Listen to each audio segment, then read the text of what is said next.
하시는 십자가의 은혜로 또 이 자리에 나오신 줄로 믿습니다. 우리는 어떻게 보면 나의 의지로 이 자리에 나왔다라고 생각할 수 있지만 우리 안에 내주하고 계시는 분이 계시죠. 성령께서 우리를 인도해 주셔서 오늘 이 자리에 함께 얼굴과 얼굴을 마주할 수 있게 해주신 줄로 믿습니다. 오늘도 하나님이 주시는 은혜를 마음껏 마음속에 채우시면서 다시 시작되는 한 주간 믿음으로 승리하시기를 축원합니다. 오늘 우리 나누었던 마가복음 4장 우리가 거의 중반절부터 보았거든요. 4장 하면은 마가복음 4장 하면은 우리가 잘 아는 말씀이 여기에 기록이 되고 있습니다. 마가복음 4장에는 씨에 관한 이야기가 나오잖아요. 그런데 씨보다 더 중요한 게 있죠. 여러분, 씨만 있으면 될까요? 씨가 열매를 맺으려면은 어떻게 해야 됩니까? 밭에 심어져야 되잖아요. 그런데 나누지 않았지만 4장 처음에는요, 밭이 나와요. 땅이 나온다. 그런데 4개가 나오죠. 처음에는 어떤 땅이 나오는가? 여러분, 어떤 땅 나옵니까? 맨 처음에 길가, 그렇죠? 길에 씨앗이 뿌려졌어요. 결과는 나중에 말씀해 주십시오. 그리고 옅은 돌밭에 뿌려졌어요. 그 다음에 세 번째는 가시떨기밭에 떨어지게 되었고, 그리고 마지막 4번째 등장하는 땅은 좋은 땅이다, 좋은 밭이다, 이렇게 기록하고 있습니다. 여러분, 결과가 어떻게 되었을까요? 먼저 언급했던 길가, 돌밭, 가시밭은 열매 있었을까요? 없었을까요? 열매가 하나도 없었어요. 씨는 뿌려졌는데 열매가 없었다. 그런데 열매는 어디에 맺게 되었는가? 좋은 땅, 좋은 밭에 뿌려진 씨앗에 열매가 맺어졌다. 그런데 마가는 어떻게 이야기합니까? 몇 배부터 시작하죠? 30배, 60배, 100배의 열매를 맺었다. 이렇게 말을 하고 있습니다. 여러분, 좋은 땅이 어떤 땅일까요? 여러분, 좋은 땅 만들려면 어떻게 하세요? 그냥 밭 하나 그리고 거기다가 씨앗을 심으면 그냥 될까요? 뭐 하세요? 거기 거름 주시죠. 거름도 주고, 그리고 저는 농사를 져본 적이 한 번도 없지만 보통 휴경도 해야 된다면서요. 좀 쉬게 해야 된다면서요. 그런데 쉬게 하지 못해서 땅이 기운을 다 빼앗겨 버렸다. 그런 이야기 많이 들으시죠? 여러분, 땅도 쉬어야 됩니다. 땅도 호흡을 하잖아요. 네, 땅도 쉬어야 되고. 그런데 좋은 땅이 과연 어떤 땅일까? 그 생각이 들었어요. 좋은 땅, 좋은 밭. 잘 모르겠습니다. 그런데 오늘 성경에 나누지 않았지만은 4장 처음부터 쭉 보면은 열매 맺지 못했던 나머지 세 땅이 무엇이 부족했나에 대해서 언급이 되고 있거든요. 그런데 부족했던 것들을 좋은 땅은 다 가지고 있었다는 거예요. 그러니까 좋은 땅이 된 거죠. 좋은 땅은요, 심어 놓기만 하면은 그냥 자랍니다. 참 이상합니다. 그렇죠? 수고도 해야 되고, 때로는 거름도 줘야 되고, 밭을 갈아서 엎어버리기도 해야 되고 해야 되는데 참 이상합니다. 이 좋은 땅은 도대체 어디에 있을까요? 이런 땅이 있으면 여러분, 저한테도 좀 소개를 좀 시켜주시겠습니까? 땅 사러 가실 때 여러분, 좋은 땅 있으시면은요, 이런 좋은 땅, 그냥 세상에서 말하는 좋은 땅 말고요, 성경에서 말씀하시는 진짜 이런 땅 있으면 저에게도 살짝 귀뜸 좀 해주세요. 같이 좀 사러 가게. 네. 근데 그 땅이 어느 땅인지 여러분들에게 제가 오늘 값없이 알려드리겠습니다. 네. 이런 사람 봤습니까? 땅 소개해주고 하는데 다 봤잖아요. 저는 오늘 그냥 그 좋은 땅이 무엇인가 제가 가르쳐 드릴게요. 그냥 받으십시오. 여러분, 이 땅이 무슨 땅일까요? 어딜까요? 여러분, 이 땅 어디 있을까요?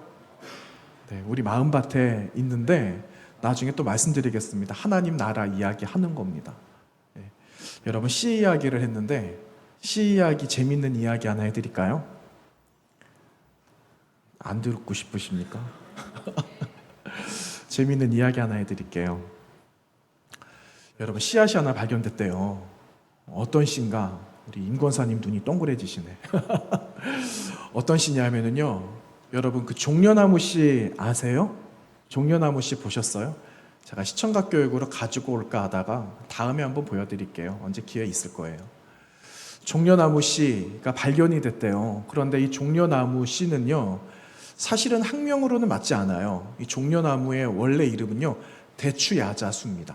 대추야자수.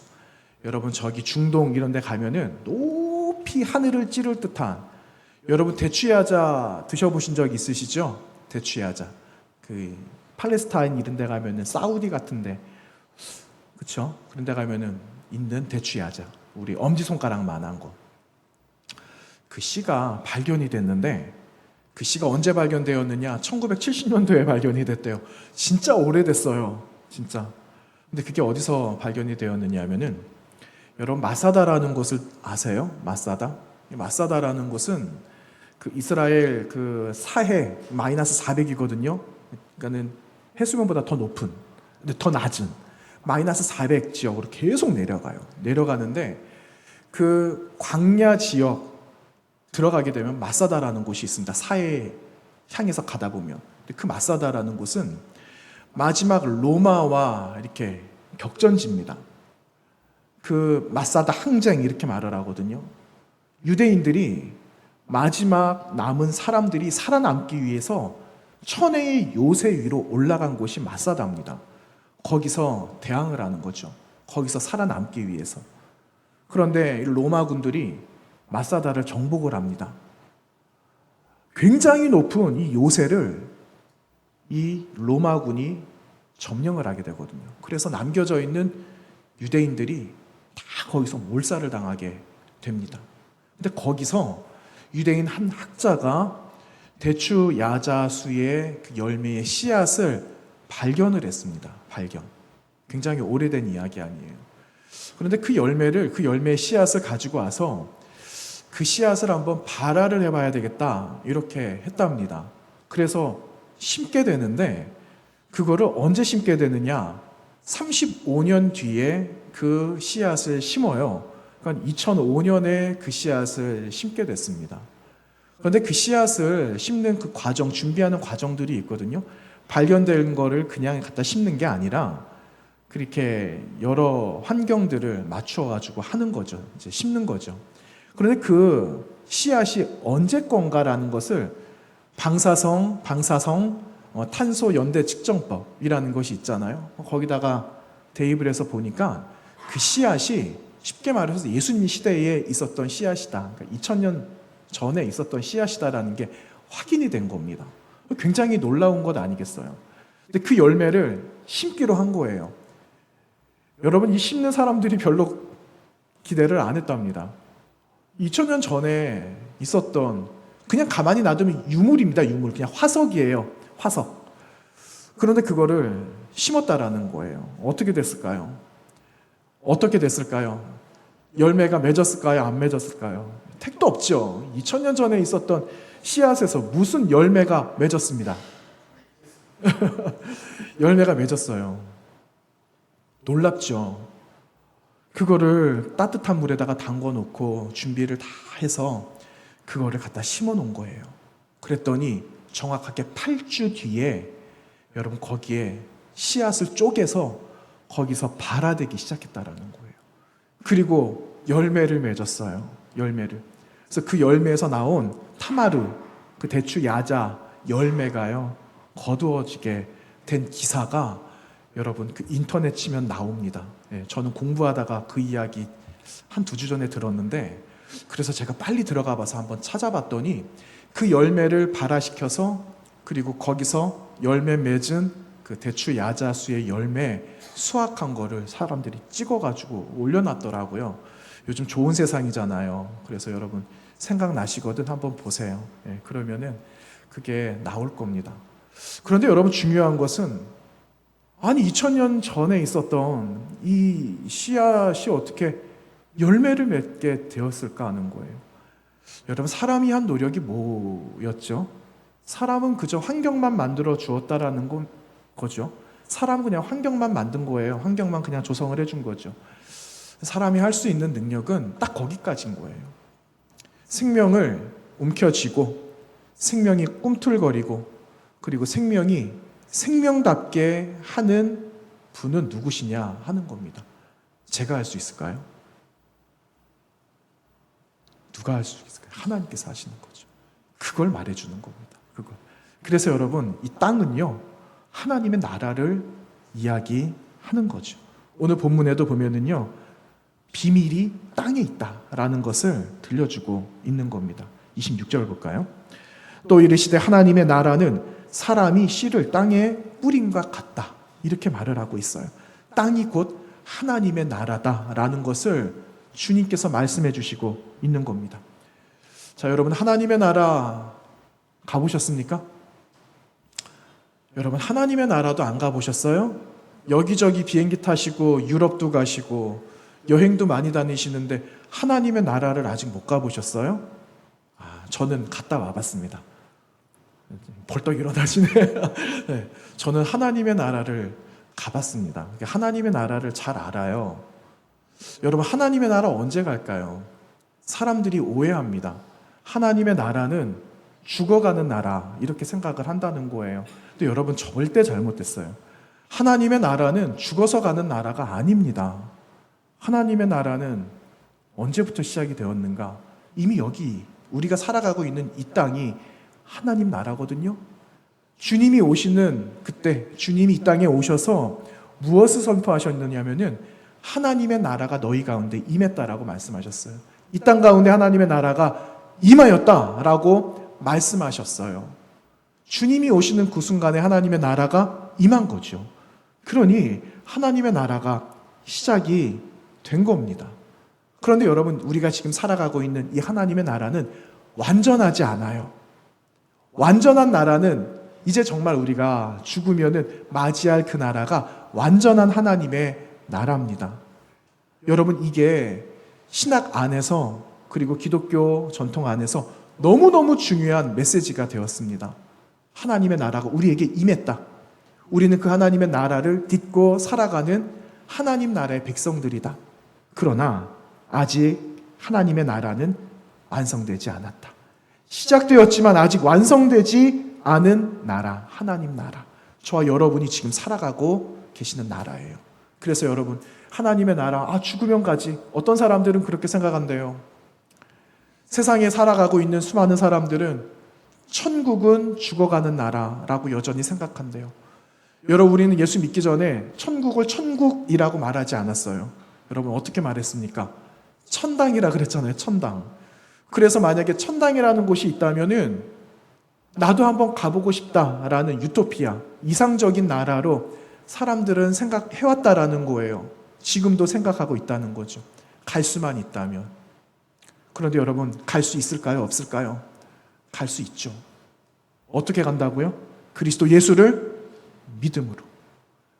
그냥 가면은 되는 거예요. 그냥 나오기만 하면 되는 거예요. 그러면 우리는 하나님의 나라를 향하여서 가는 자가 되는 겁니다. 이게 하나님 나라의 비밀이라는 겁니다.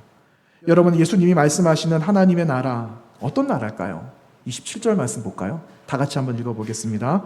그가 밤에 자고 깨고 하는 중에 씨가 나서 자라되 어떻게 그리 되는지를 알지 못하느니라. 여러분, 씨앗을 심었다 그랬잖아요. 뿌렸다 그랬잖아요. 26절에. 그런데 씨가 자랍니다. 언제 자라느냐? 밤에도 자라겠죠. 무럭무럭 자라겠죠. 근데 뿌린 사람이 알까요? 모를까요? 모른다라고 하는 그 나라가 하나님의 나라다. 이렇게 말합니다. 여러분, 그 밭을 가지고 계세요? 개인적으로 밭을 가지고 계세요? 우리 교회도 뒤에 조금만 텃밭 있잖아요. 네, 텃밭이 있어요. 씨를 뿌려요. 네, 상추씨. 우리 김금동 집사님이 얼마나 열심히 뿌려주셨는지 해마다 상추를 얼마나 많이 먹었는지 모릅니다. 지금 이제 원희가 뿌렸습니까? 누가 뿌렸죠? 예, 또 자라요. 또 자라요. 그런데 여러분, 우리가 씨앗을 뿌리면 어떻게 합니까? 뿌리고 날 때까지 그냥 뒷짐지고 있을 수 없잖아요. 그렇죠? 어떻게 하시죠? 물 줍니다. 물 주고, 아이고야, 조금 더 자라면 좋겠다. 그래서 이렇게 거름 주기도 하고 이렇게 하잖아요. 그렇죠?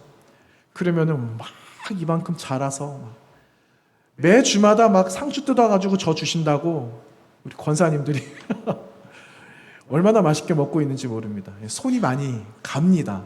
손이 간다라는 거예요. 그 오래전에 저 교회 학교 맡았을 때 그 아이들하고 그 주말 농장을 했어요. 어떤 집사님이 밭 조금 있는 거 그냥 써라 이렇게 하신 거예요. 그래서 지난해에 거둔 그 감자 종자를 이제 막 갖다 심은 거예요. 뭘 알겠어요. 그냥 갖다 뿌려놓은 거죠. 그리고 나서 아이들하고 한 번씩 이제 물을 주러 간 거예요. 더위가 시작됐잖아요. 좀 더워졌잖아요, 여러분. 더워졌는데 한여름이 돼서 토요일마다 가서 이제 물을 주었는데 너무 더워서 안 갔어요. 한 주만 그냥 있다가 다음 주에 갑시다. 보니까 괜찮을 것 같아요. 그래서 안 갔는데 여러분 어떻게 됐을까요? 보름 만에 가니까 그 감자밭이 어떻게 됐을까요? 쑥밭이 됐습니다. 감자밭이 쑥밭이 됐어요. 자풀이 자라가지고 얼마나 후회를 했는지 모릅니다. 아유, 그거 그냥 물만 주고 오면은 되는데 그 이번에 갔더니 물도 줘야 돼. 다시 땅을 솎아가지고 불필요한 거 다 뽑아내야 돼. 다시 처음부터 해야 될 만큼 일이 많아진 겁니다. 그래서 다짐을 하는 거죠. 안 빠지겠다. 매주마다 더워도 모자 뒤집어 쓰고 가야 되겠다. 그래가지고 또 추수감사절날 또 감자 이런 것도 캐가지고 또 이렇게 같이 기뻐했던 적이 있습니다. 그런데 여러분 오늘 본문에 보시니까 27절에 씨 뿌렸는데 그 돌보는 사람이 있었다라고 말합니까? 없다고 말하잖아요. 근데 여러분 여기서는요, 단지 사람이 없다라는 걸 말하는 게 아닙니다. 이걸 볼 것이 아니라 누가 자라게 하셨는가를 보는 거예요. 아니 씨를 뿌렸는데 그 씨앗을 이렇게 자라게 하신 분이 도대체 누구지? 나는 안 했는데 내가 씨를 뿌렸는데 누가 거기다가 물을 준 거야? 누가 거기다가 거름을 줬지? 분명히 누군가가 있는 것 같다라는 거죠. 그런데 성경은 누군지를 우리는 알 수가 없어요. 여러분 감으로 믿음의 눈으로 이렇게 들여다보면은 그 자라게 하신 분이 누굴까요? 하나님이신 거죠. 하나님께서 자라게 하셨다라는 거예요. 여러분 하나님께서 자라게 하시는 능력을 가지고 계시죠. 하나님께서 생명을 주관하고 계시는 분이기 때문에 바로 이 작은 이야기를 통해서 하나님의 나라의 비밀을 우리에게 알려주시고 계시는 겁니다. 그래서 가지고 온 이야기가 겨자씨 이야기예요. 여러분 그 겨자씨 오늘 본문에 보시면은 겨자씨가 어떻다라고 이야기를 합니까? 뒤에 보시니까는요 31절에 이렇게 기록하고 있어요.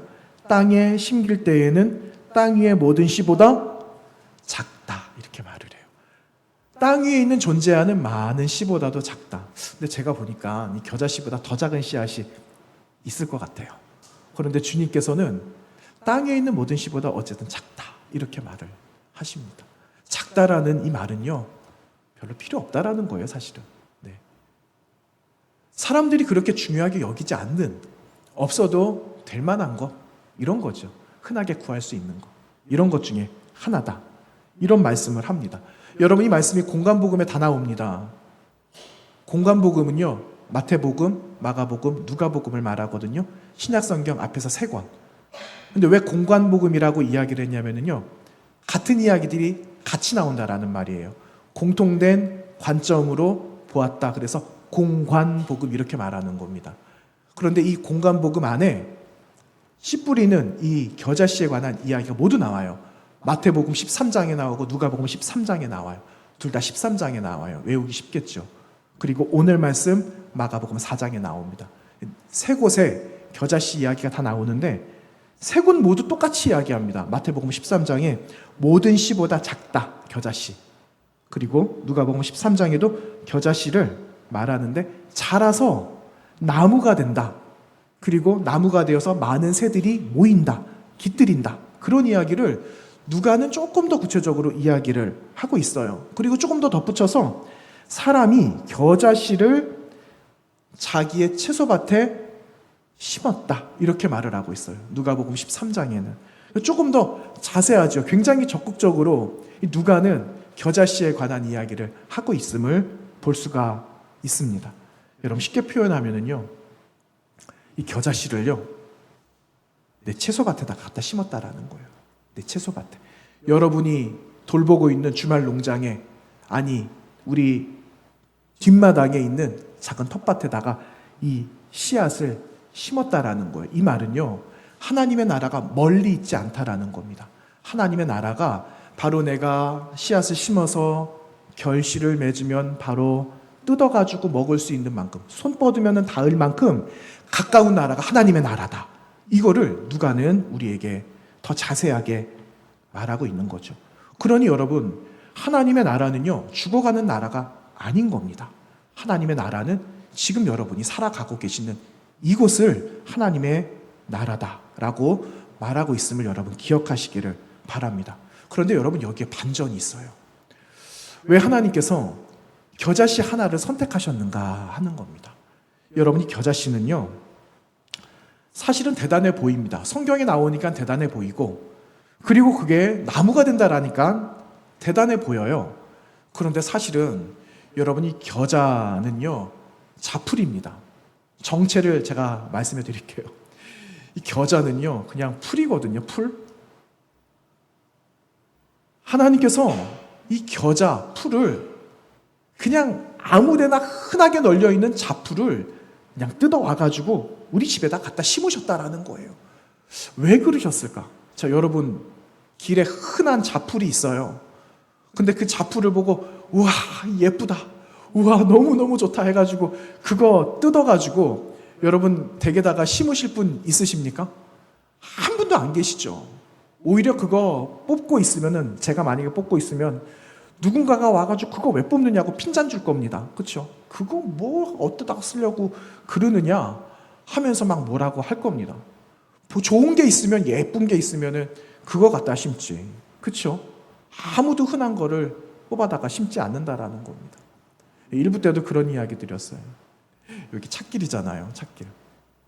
한 2년 전인 것 같아요. 2년, 3년 됐나 모르겠네요. 그 집에 5,000원 주고 그 수국 샀어요. 수국을 사가지고 집에서 이렇게 키우다가 좀 넓은 데서 자랐으면 좋겠다 하는 마음이 있어가지고 그거를 뽑아가지고 여기 밖에 우리 길가 화단에다가 심었습니다. 그런데 1년이 지나고 2년이 지나도 꽃을 한 번도 못 봤어요. 꽃을 못 봤어요. 너무너무 마음이 안타깝죠. 그 이유를 보니까는 조그맣게 이제 봉우리가 맺고 꽃이 피려고 하면 그게 싹둑 잘라진 거예요. 그거를 해마다 누군가가 잘라서 가지고 간 거예요. 그래서 집에다 갖다 심으신 것 같아요. 그래서 도대체 안 되겠다, 이거 도무지 안 되겠다. 그래가지고 제가 다 뽑아버렸어요. 다 뽑아버려가지고 어디다가 했느냐, 우리 교회에 빈 화분이 있었거든요. 화분에다가 심었어요. 꽃이라도 펴야 되잖아요. 꽃이라도 한번 펴봤으면 좋겠다. 어떻게 생긴 꽃인지 너무너무 보고 싶은 거예요. 그래서 그 꽃을 작년에 갖다 심었어요. 심었는데 여러분, 꽃이 피었을까요? 안 피었을까요? 폈어요. 보셨어요? 보신 분 계세요? 꽃이 폈거든요. 근데 화려하지 않고 크지 않아요. 네, 저는 이만한 거를 기대했거든요. 근데 이만한 게 아니고 요만한 게 폈어요. 요만한 게. 2개 폈습니다. 이미 폈어요. 근데 색깔이 많이 바랬습니다. 나중에 가실 때 저 맨 끝에 이렇게 조금 많이 우거졌습니다. 이제 잎도 많아지고. 그렇게 해가지고 이제 자랐는데 가실 때 한번 보세요. 이런 거 뽑아가지고 갖다 심어 놓는 거예요. 그런데 우리 주님은 흔하디 흔한 잡풀 뽑아가지고 우리 집에다 갖다 심으셨다라는 겁니다. 왜 그러셨을까요? 왜 주님은 잡풀을 뽑아가지고 그렇게 하셨을까요? 아무도 알아주지 않으니까. 겨자풀 흔한 그냥 풀떼기, 그냥 아무런 볼품 없는 거를 사람들이 봐주지 않고 사람들에게 소외가 되니까 얼마나 외롭겠습니까? 그러니까 하나님께서는 예수 그리스도를 통하여서 우리를 그대로 떠서 우리 밭에다가 그대로 갖다 옮겨다 심으셨다라는 거예요. 여러분, 우리 주님 굉장히 냉정하신 분이잖아요. 열매를 맺지 못하면 어떻게 하십니까? 찍어버리십니다.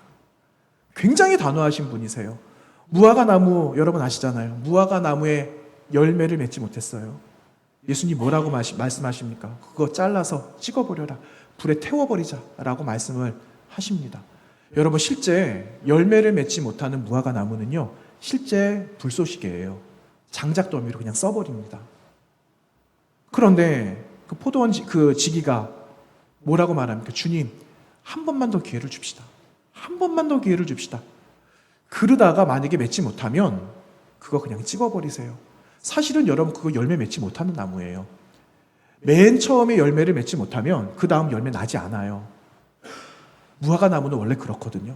그런데 자꾸만 나는 열매를 따주고 먹고 또 따주고 따주면은 계속해서 자랍니다.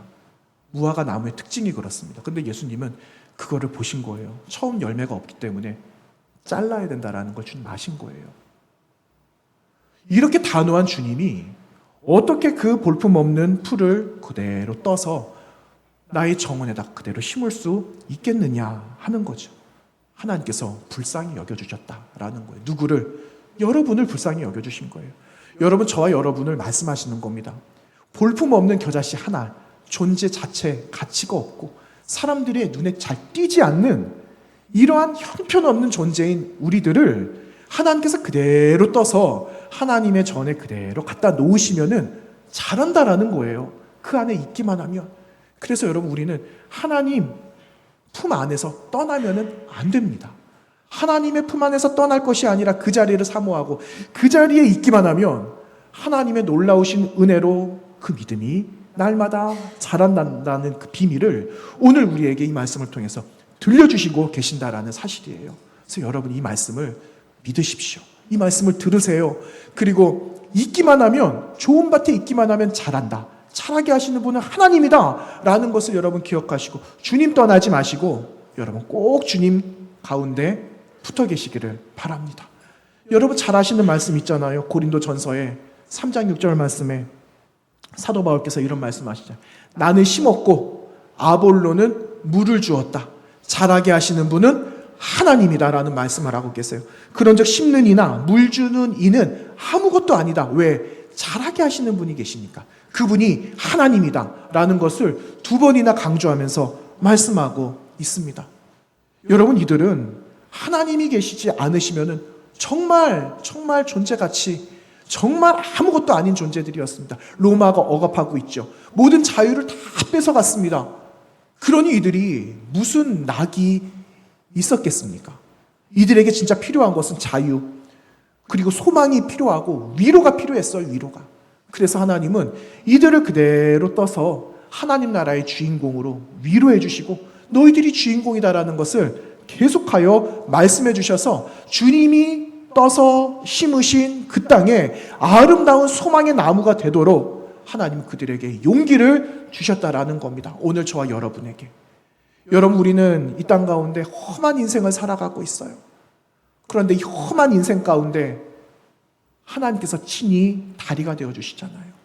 그래서 그 길을 건너가게 하시잖아요. 하나님 나라로 향하여서 건너가게 하시잖아요. 그 길을 건너가기만 하면 되는 거예요. 있으니까, 보이니까. 그래, 건너가면 나는 산다라는 그 믿음만 가지면은 여러분, 우리에게는 소망이 있는 거예요. 그래서 오늘 이 자리에 저와 여러분을 먼저 불러주시고 먼저 부름받은 저와 여러분이 세상의 소망이 되시는 그 예수 그리스도가 계심을 선포하면서 다시 그 다리를 건너갈 수 있는 믿음을 우리에게 말하도록 하시기 위하여 우리를 먼저 불러주셨다라는 것을 여러분 기억하시기를 바랍니다. 여러분이 하나님의 나라는요, 전적인 하나님의 은혜로 가는 거예요. 파격적인 하나님의 은혜로 우리는 들어가는 그곳이 바로 하나님의 나라다라는 것을 여러분 기억하시기를 바랍니다. 예수님께 부름받은 사람들 보세요. 예수님이 너 내 제자가 되자, 너도 따라와라, 너도 따라와라 해서 12사람 불렀는데 12사람 가운데는 뭐 훌륭한 직업을 가진 사람도 있었어요. 누가 같은 사람은 의사였다라고 하잖아요. 그런데 대부분은 정말 볼품없는 겨자씨 같은 사람이었어요. 어부 별로 안 좋아하죠. 세리, 이 사람은 그냥 나라 팔아먹을 매국노 같은 이런 사람 아니에요. 그런데 그런 사람들이 다 예수님의 제자가 되었는데 나중에는 여러분 어떻게 됩니까? 부활 이후에 이 사람들이 진짜 예수님의 제자가 되고 복음을 전하는 사도가 되었잖아요. 그때 수많은 사람들이 그들 앞에 모이기 시작하는 겁니다. 하나님께서는 이걸 주님을 통하여 말씀해 주시는 거예요. 너희에게 지금 소망이 없다라고 말하지만 손에 들려져 있는 것은 겨자씨 그냥 몇 알이라고 생각할지 모르지만 그거 갖다 심어봐라. 거기에 놀라운 역사가 있게 될 것이다 라는 소망의 말씀을 오늘 저와 여러분에게 들려주시고 계시는 겁니다. 여러분, 우리 가운데 소망이 있어요. 지금 보면은 아무것도 보이지 않아요. 그런데 그 믿음을 가지고 우리는 오늘 이 자리에 나온 겁니다. 그 믿음이 자꾸만 자라는 거예요. 자라게 되면 놀라운 나무가 되고 그 나무에 누가 깃드느냐? 온갖 세상에 속해져 있는 많은 새들이 와서 거기서 쉼을 얻는다라는 거예요. 하나님이 그러한 아름답고 존귀한 자들로 우리를 가꾸어 주시려고 오늘 이 자리에 불러주셨다라는 것을 기억하시면서 여러분 오히려 그 약함이 강하게 되고 강함이 하나님의 영광을 위한 것이 됨을 여러분 믿고 승리하시는 저와 여러분 되시기를 주님의 이름으로 축원합니다. 여러분 이런 기사 하나를 보았어요. 지난 6월 11일이에요. 닷새전이죠. 닷새전에 조선일보에 올라온 한 기사였습니다. 근데 그 기사에는 어떤 기사가 있었느냐? 어떤 여성 모델에 관한 기사였어요. 근데 그 여성이 너무 참 개성 있게 생겼더라고요. 너무 개성 있게 생겼어요. 그래서 제가 너무 신기해가지고 이 사람 누굴까? 그래서 제가 사연을 이렇게 읽어봤더니 이 사람이 그 홍콩계 영국 사람이에요. 도로시 챙이라는 여성 모델입니다. 그런데 한 유튜버가 이 여성을 만나가지고 이렇게 인터뷰를 한 내용이었어요. 근데 이 모델이 얼굴 그냥 화장하지 않고 그냥 생 얼굴로, 맨 얼굴로 거리를 굉장히 당당하게 활보하고 있는 거예요. 그런데 이 유튜버가 저 사람 누굴까 굉장히 궁금했나 봅니다. 그래서 호기심에 그 여인에게 가가지고 몇 가지를 물어본 거예요. 대뜸 세워놓고 질문을 했는데 이런 질문을 했습니다. 무엇이 당신을 자신감 있게 만드느냐? 이렇게 물어본 거예요. 굉장히 당당하게 어깨와 허리를 다 펴고 당당하게 이렇게 활보를 하는 거예요. 그 모습이 굉장히 인상스러웠다라는 거예요. 그러자 이 도로시 챙이라는 사람이 망설임 없이 이렇게 말합니다. 예수님입니다. 이렇게 말을 해요. 너무 뜻밖의 이야기였어요. 저도 첫 번째 질문을 보면서 도대체 이 사람의 자신감 진짜 어디서 나왔을까? 그런데 너무 상황에 맞지 않아요. 예수님 이렇게 말한 거에서 어라? 그래서 제가 그 이야기를 그래서 보게 된 겁니다. 그러면서 두 번째 질문이 또 똑같아요. 당신이 걷는 모습이 참 당당합니다. 이렇게 이야기를 했더니 도로시챙이 이렇게 말합니다. 고맙다. 나는 기독교인이다. 이런 말을 해요. 그래서 나에게는 믿음이 있다. 이 말을 하는 거예요. 믿음이 나를 더 나은 사람으로 만들어준다. 그래서 나는 굴복하는 법을 배운다. 이렇게 말을 해요. 여러분 그 굴복한다라는 것은 말씀 앞에 굴복한다라는 거예요. 내 신앙에 그리고 나의 주인이 되시는 그리스도 예수 앞에 나는 굴복한다라는 그 말을 하는 거예요. 그 굴복하는 법을 배우고 당신도 믿음을 갖기 원하면은 교회에 나가라 이렇게 말해요. 완전히 단도직입적으로 이야기를 하는 거죠. 교회에 나가세요. 그리고 성경을 읽으세요. 그리고 무언가를 시작해 주십시오. 무언가를 시작하라고 나는 당신에게 말해주고 싶습니다. 라고 이야기를 합니다. 그러면서 마지막 질문은 자신감을 갖기 원하는 사람들에게 당신이 지금 무슨 이야기를 해줄 수 있습니까? 라는 것이 마지막 질문이었어요. 뭐라고 대답했을까요? 믿음입니다. 라고 말을 해요. 당신 믿음을 가지세요. 그리고 이 이야기를 듣는 모든 사람들 믿음을 가지세요. 믿음을 두고 회복하세요. 그 이야기가 끝이었습니다. 여러분 대단하죠? 네, 대단하죠. 그리고 나서 여러분 이 영상을 유튜버가 올렸잖아요. 근데 이제 화제가 되기 시작한 거예요. 무려 사람들이 1600만 명이 보았대요. 엄청나죠? 그래서 이게 화제가 된 거예요. 전 세계에 수많은 사람이 본 거예요. 여러분 그 이야기를 사람들이 보고 뒤에 댓글을 뭐라고 달았을까요? 기독교인들에 대한 수많은 이야기들이 있고 욕들이 있고 욕설이 있고 치탄하는 이야기들이 있는데 그가 그렇게 당당하게 자신이 믿고 있는 그 믿음 예수 그리스도에 대해서 말하기 시작하니까 수많은 사람들이 거기에 댓글을 달기 시작합니다. 당신이 그렇게 당당하게 당신의 신앙에 대해서 주저없이 말할 수 있는 그 용기에 나는 감명을 받았다. 이런 이야기들이 막 달리기 시작하는 거예요. 그리고 나서 이 도로시챙이 후일담을 전합니다. 이렇게 이야기합니다. 올해 기독교를 발견했다. 재발견했다. 신앙의 기쁨을 나누고 싶었는데 신앙이 없는 사람들에게는 어떻게 그것이 비춰질지 나는 사실 두려웠다. 그런 말을 해요. 이날 아침에도 어디서든 내가 찬양할 수 있는 담대함을 위해서 나는 기도를 했는데 놀랍게도 그 기회가 오늘 아침에 생겼다라고 이야기를 하는 거예요. 여러분 오늘 이 서로 인터뷰를 했던 그날이에요. 그날 아침 집을 나오기 전에 나의 마음속에 두려움이 있었지만 그 두려움이 믿음으로 바뀌고 그 믿음을 내가 표현할 수 있는 그날 아침이 오늘이었습니다라고 이야기를 하는 겁니다. 여러분, 그 믿음을 주신 분이 누굴까요? 그 믿음의 역사를 이루신 분이 누굴까요? 그리고 그 믿음이 자라게 하신 분이 누굴까요? 사람이 했을까요? 여러분, 그 사람이 할 수 있는 일이 결코 아니죠. 사람이 할 수 있는 일이 아니라 그 안에서 역사하시는 하나님이 계시기 때문에 믿음의 역사가 나타나게 되었다라는 거예요. 그리고 그 믿음의 역사가 세상 온 세계에 인터넷을 통하여서 증거되기 시작했다라는 겁니다. 여러분, 그리고 끝났을까요? 지금도 수많은 사람들이 보고 댓글을 달기 아마 시작했을걸요. 또 댓글을 달고 있을걸요. 여러분 한번 보세요. 생각이 나시면은 도로시 챙 하면 바로 나옵니다. 사실은 그거 영상을 오늘 보여드리려고 그랬어요. 근데 영상만 기억이 남을 것 같아서 여러분 한번 보시고 밑에다가 댓글도 한번 달아보세요. 나도 그렇게 한번 해봐야지. 그렇죠? 네. 질문 한번 드려볼까요? 여러분, 왜 그리스도인들은 왜 믿음을 가져야 될까요? 왜 믿음의 증인으로 살아가야 될까요? 마음으로 여러분 대답해 보세요. 나 왜 믿음이 필요하지? 나 왜 믿음을 가지고 살아가야 되지? 주님은 나에게 왜 믿음을 가지라고 말씀을 하시지? 자, 두 번째 질문이에요. 여러분, 믿음 갖는 일이 쉬운 일인가 하는 거예요. 여러분, 믿음 갖기가 쉬우세요? 그렇지만 내가 믿음을 갖기를 원하면 하나님께서는 바로 그 믿음이 어떻게 역사되는가를 바로 보여주십니다. 바로 보여주세요. 내가 믿음을 갖기로 결정을 했어요. 하나님께서 믿음이 역사되는 순간을 지금 보여주시고, 그리고 그 믿음이 지금 역사되어져서 자라는 것을 보여주세요. 그래서 여러분, 믿음의 확신을 가지시고 믿음을 사모하시기를 바랍니다. 여러분, 예수님은요, 너 믿음이 요만큼밖에 없구나, 그것을 책망하지 않으셨어요. 주님이 책망하신 것은 너에게 믿음이 없어, 이것을 주님은 책망하신 거예요. 그래서 괜찮아요. 여러분, 믿음이 요만큼 있어도 괜찮아요. 왜? 주님께서 마태복음에서 뭐라고 말씀하셨어요? 너에게 겨자씨만한 요만한 믿음이 있기만 하면 어떻게 된다고요? 이 산이 저 산 저쪽으로 옮겨지게 될 거예요. 여러분, 뒷동산에 지금 있는 백양산 한 800m 되는 고지 아니에요. 저거 뜯어가지고 옮겨다 놔야 되지 않겠습니까? 여러분, 못하실 것 같아요?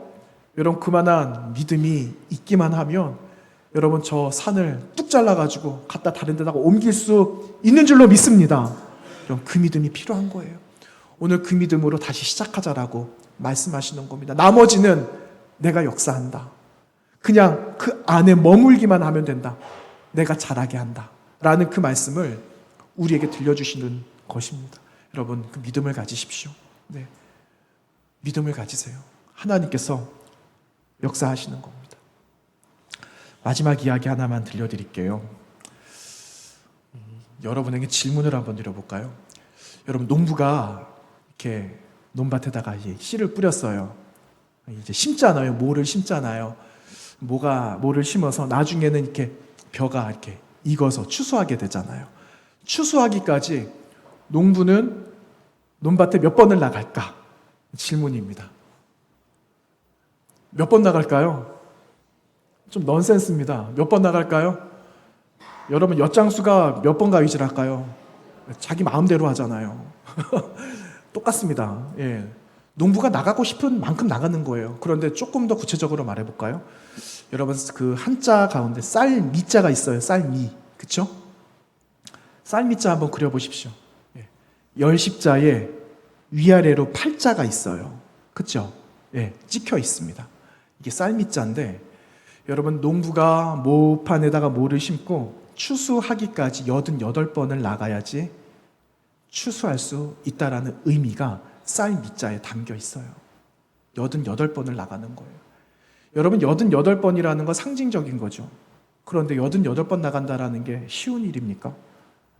끝까지 나가서 돌봐야 된다라는 말이에요. 그러면 여러분, 그 벼는요, 어떻게 자라는지 아십니까? 농부의 발자국을 듣고 자라는 거예요. 그게 여러분, 쌀미자에 담겨져 있는 이야기입니다. 여러분, 그거 하나하나를 뜯어보면 아무것도 아니죠. 한 번 가고 두 번 가고 누가 알아줍니까? 아무도 알아주지 않아요. 그런데 한 걸음 가고 두 걸음이 가고 그것이 88걸음이 되고 100걸음이 되는 가운데 그것이 자라게 하시는 하나님이 계신다라는 거예요.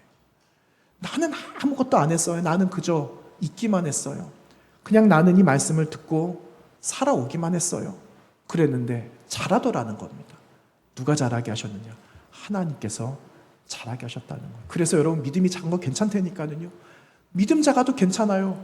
여러분 나는 믿음이 없어요. 여러분 이제 그런 말씀 하시지 마시고 나는 믿음이 조금 연약해요. 이런 말은 괜찮아요. 그런데 여러분 연약한 믿음이 자란다라는 걸 기억하세요. 어저께하고 오늘은 다릅니다. 어제 내가 믿음이 요만했는데 오늘도 믿음이 요만하면은 그거는 큰일 나는 일이에요. 주님은 우리에게 기대하시거든요. 어제 요만한 믿음이 있었으면 오늘 믿음이 이제는 콩만큼 자랐으면 좋겠다. 콩이 조금 더 크는 거죠. 강낭콩 되고 강낭콩이 나중에는 호박이 되고 뭐 이렇게 자꾸 커지는 거죠. 자꾸만 자라는 믿음이 필요합니다. 근데 여러분 그러기 위해서는 떠나지 않으면 됩니다. 그곳에 가만히 계시면 돼요. 좋은 땅에 있으면 하나님 나라의 비밀이 우리를 성장시켜 주신다라는 걸 기억하시고 여러분 늘 하나님 곁에 주님 품에 머물러 계시는 저와 여러분 되시기를 주님의 이름으로 부탁드립니다. 기도하겠습니다. 하나님 감사합니다. 우리에게 하나님의 은혜를 날마다 허락해 주셔서 감사합니다. 부족하고 연약하지만 하나님 그 부족함 연약함을 통하여서도 이루시는 하나님의 역사가 있음을 기억하게 하여 주시고 하나님 그 안에서 자라게 하시는 하나님이 계심을 잊지 않게 해주셔서 날마다 믿음이 자라나 주님의 영광을 사모하는 자들로 날마다 변화되도록 인도하여 주시옵소서. 예수님의 이름으로 기도하옵나이다. 아멘.